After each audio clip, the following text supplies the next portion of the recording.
welcome to Turn the Page, the official podcast of the Syosset Public Library.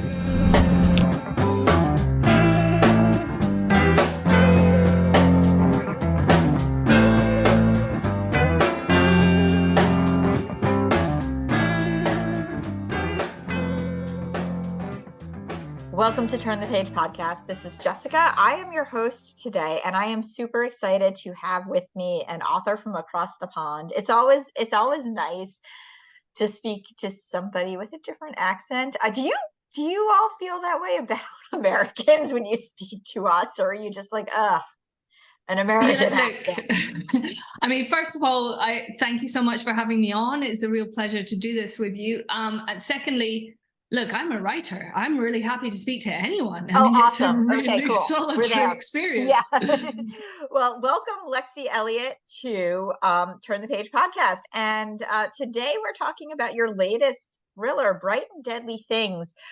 And this was a really interesting one for several reasons, especially because the place that the thriller is set is a real place, which you talk a little bit about in the beginning of the book before we get into it, but of course it sends a reader down a rabbit hole of looking at this place. And you kind of make a point to say that this isn't necessarily it's not like actually a place where you would think a thriller would happen, but you decided to set a thriller there. So why don't you tell us first a little bit about Bright and Deadly Things, what's it about, and then we can kind of go to setting and character and all of that good stuff. Sure. Well, Bright and Deadly Things is a psychological thriller, as you said. It's my fourth novel. It is centered around an Oxford fellow, Emily, who has been recently widowed, and she accepts an invitation to go to a chalet in the French Alps where one of the Oxford colleges is running a reading party, which is essentially, a week-long visit where you do some walking, you do some reading, with fellow dons, undergrads, graduates, people from all different strata within the university. And, like you said, this is a real thing, right?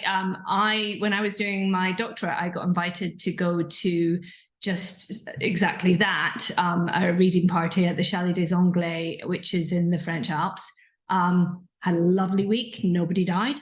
And it just kind of stuck in my mind as being a great place to do something different for a campus thriller, but not on campus, if you see what I mean. Because, those kind of campus thrillers have been done very well by many other people. And, you want to look for something just a little bit fresh, a little bit interesting. And the idea of taking the group dynamic out of Oxford into another place, which is still kind of Oxford rules, but in an entirely different environment, was one that appealed to me.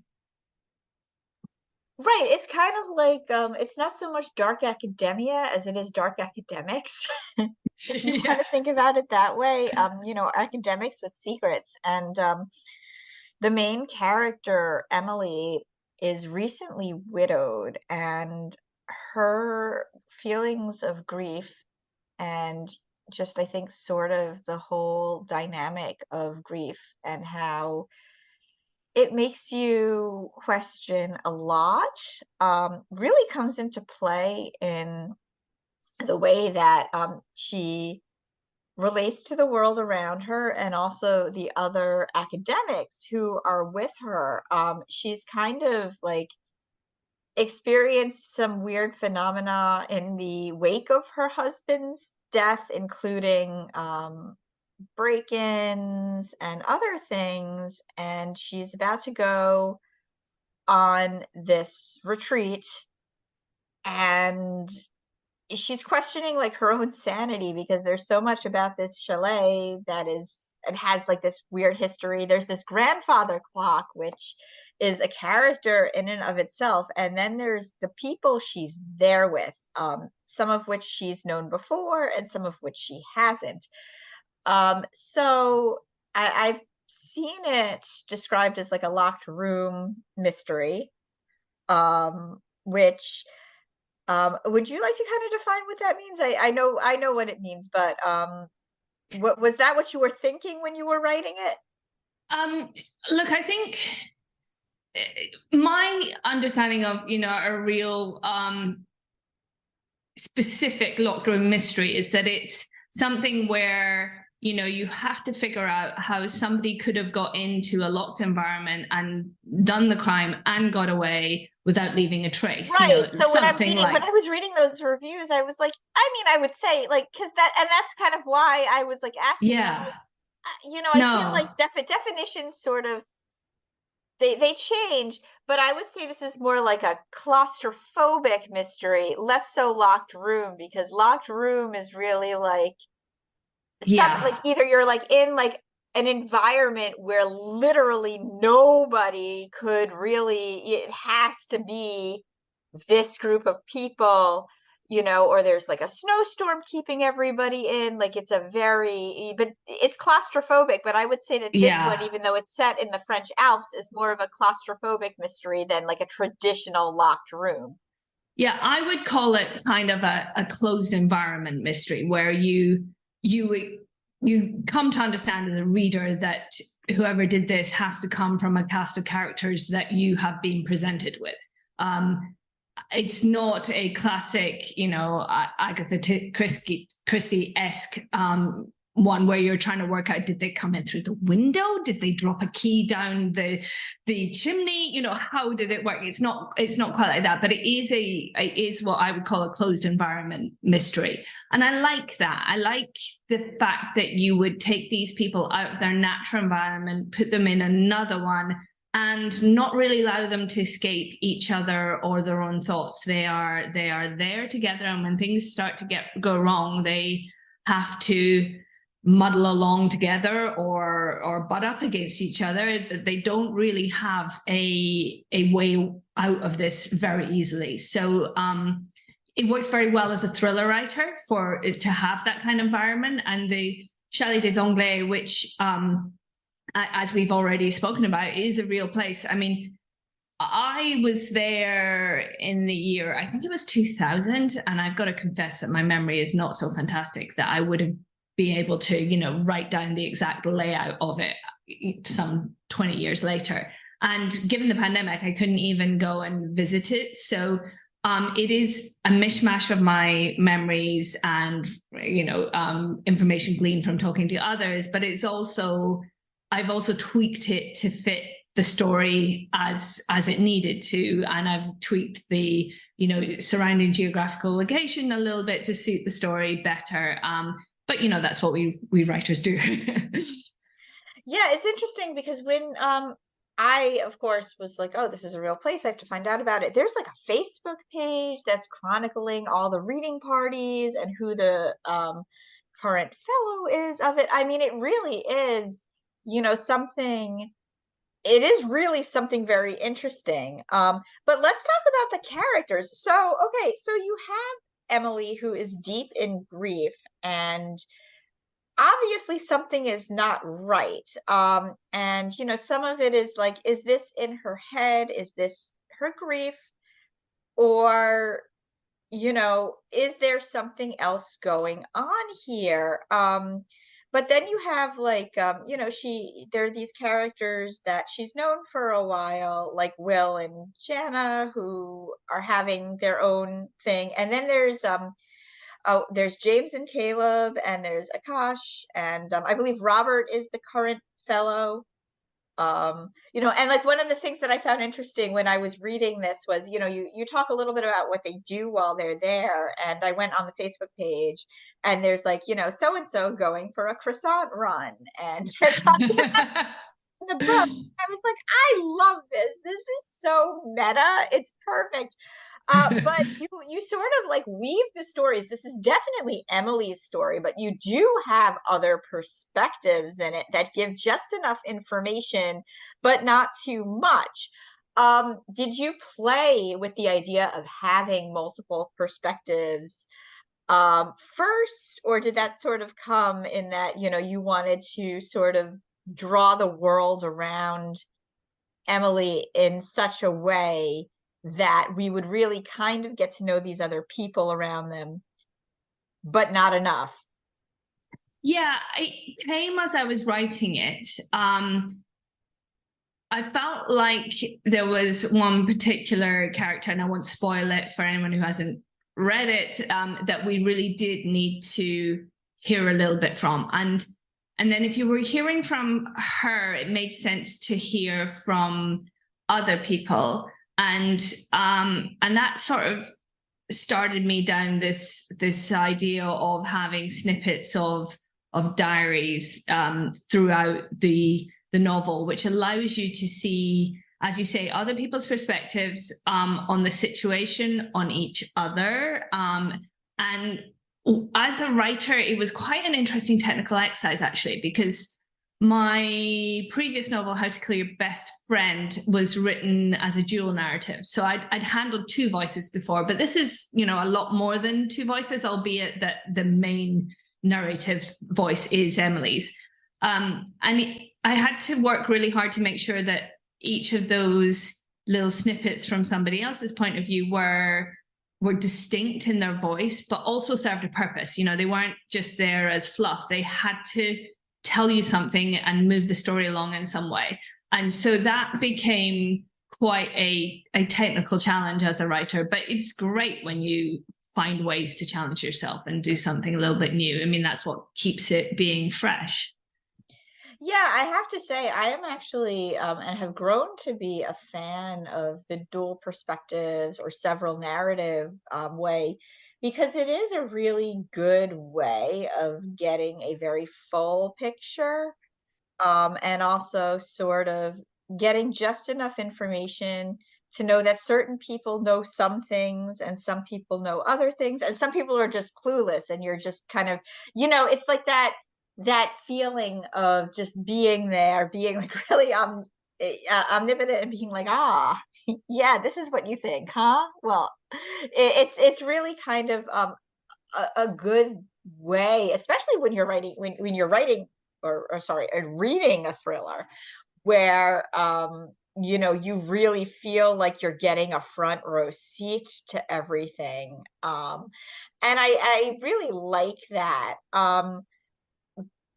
But I think, like, one of the things, I was curious about also is, did you immediately conceive this also as a grief story? Um, yes, I think when I did the outline, that was very much the case. I wrote this, a lot of it was written in the months after my mum died. And you're never, I don't think you ever know exactly what goes into your writing. And then you maybe finish something and look back and go, that I was clearly quite heavily influenced by that. So I think there was an element of, there was an element that was conscious, and there was an element that was unconscious about how that grief trickled in. And what effect that would have on Emily's state of mind, on her self-confidence in her own assessment of the situation. I mean, they're not called psychological thrillers for nothing. You have to kind of live in a world where you do wonder about the main narrator's headspace and what they're going through. And, unreliable narrator is, a well-known and obvious device in these kind of novels, but there are different ways of achieving that, of putting someone in a position where you might wonder, would I react like that? Is she reacting like that because of her own personal situation and the grief that she's operating under? Yeah, I like that, and I think that that's true, and I like, I think, like, when you do, from what I get from talking to a lot of writers, a lot of times I remember the old adage, write what you know, and sometimes you don't want to write like exactly your life, right? And like, if that No. was the case, we'd have no fantasy, we'd have no sci-fi, but emotion is certainly something that people can write what they know, whether they realize they're doing it or not, or interpersonal relationships, those and relationships to a world, that's stuff that can go in, and you're writing what you know. So even though you went to this chalet and nobody died, that was that was something. But also, yeah, the emotion. So first of all, my condolences to you. Thank you. Second of all, it added layers to the story, and it was good. And so other than Emily, was there a character that you really enjoyed writing, or maybe one that fought you more than others? Enjoyed writing. I love Olive. I think she's just a darling, and maybe a bit of a palate cleanser to write every once in a while. I love her perspective on the world. Look, I generally like all my characters, even the ones who do terrible things, because at the end of the day, if you are going to write character-driven novels, which is very much what I'm doing, then their character arc has to be believable. You have to understand how they got to where they are, and maybe you really hope you would make different decisions in their place when they choose a very wrong thing to do. But at the same time, you can understand why they might have chosen to do that, because you understand these people, and they are people in my head. They are real people in my head. And going back to your comment around the genres, I think good characterization and proper, believable, rounded human beings on the page is what transcends the different genres. And a science fiction novel without any interesting characterization is very cold. A fantasy novel flies, if not only because the world is built beautifully, but because you care about what happens to those people within it. So really, in any genre, I think the characterization is really key. So I have another question just regarding, so you worked in finance at one point. Yes. I mean, I after my doctorate, I went into the city, worked for an investment bank for best part of 10 years. And then after that, I worked for an asset management company until, I guess until the middle of 2021. I still do a little bit of financial consultancy on the side when there's something interesting to do. I was going to ask if you missed that life at all, but you kind of you kind of answered that, because you do a little bit of it. But did you like want to be a writer way back when, and you were just like, I'm going to go into something sensible like this, and then writing down again? Yeah, when kind that wasn't of as sensible as it seemed, because the world was like, yeah, finances, let's talk about that. Well, yeah, I mean, I always wanted to be a writer. As soon as I understood that books were created by writers, as soon as I was old enough to know they didn't just kind of appear on a shelf somewhere, that was what I wanted to do. And once I could string sentences together, I was writing little stories and taking them into my my primary school teacher. So yeah, absolutely always wanted to do that. But I don't come from a background where there was any safety net. If I was going to make my way in the world, it was me who was going to have to make my way in the world. And I didn't really quite see how you make a living as a writer. It's a very tough thing to do. So when I was at the end of school, when I was looking at university, I was tossing up between English and physics. And actually, I just felt like you can follow an interest in literature in your own time, and I wasn't going to be able to follow physics in my own time. So I went to Oxford University to do physics, and then did a doctorate in it. And then that put me in a good place to go and work for an investment bank. And, you asked, do I miss it? I don't really miss the investment bank so much, but I mean, that taught me a lot. Don't get me wrong. And it was a really formative part of my financial industry career, but I miss certain people that I worked a lot with subsequently, and some of those I'd worked with at the investment bank, and we'd kind of continued our professional relationship. But yeah, I miss having an office to go into 3 days a week, because that's what I was doing. It was a nice balance, and I notice more now just how solitary writing is, and it is lovely to do bits and bobs of other things, but I do have to work quite hard to make sure that I see people. My husband travels quite a lot for work. My boys are at boarding schools, so I have to be very diligent about not just disappearing down the rabbit hole of whatever I'm writing at that moment and never coming up for air, right? It's not very healthy. Well, thank you so much for writing. Are you working on another book at the moment? So I've been working on the outline for another one, and then I've been doing something on the side in a different genre, just as a kind of a palate cleanser, I suppose you'd say, after 4 psychological thrillers. So I would love to continue to write in the thriller genre, but also do something in the fantasy genre at the same time. So we'll see how that pans out. Oh, that's so exciting. Well, first of all, thanks. First of all, we're at the end of our interview. Thanks again for joining us. And Bright and Deadly Things is definitely going to be something that people are going to snap up really quickly and maybe cross-read with information about the real location because I found myself fascinated with it myself. So yeah, I always like it sometimes when like I could do what I call parallel reading. Like I'm reading this one thing and then it leads me to research another part of something that comes up in it. So that was pretty interesting, just sort of reading the book and then like looking at pictures of this place, which is lovely, and this did not happen at, but yeah, I think readers are going to really enjoy it. There's some real atmosphere and some good characters, and thanks again. Thank you so much for having me. It's been such a pleasure, and I'm so glad you enjoyed it. You're welcome. So once again, this was Jessica with Syosset Libraries Turn the Page podcast. Our guest was Lexie Elliot. And we are going to close this chapter of Turn the Page.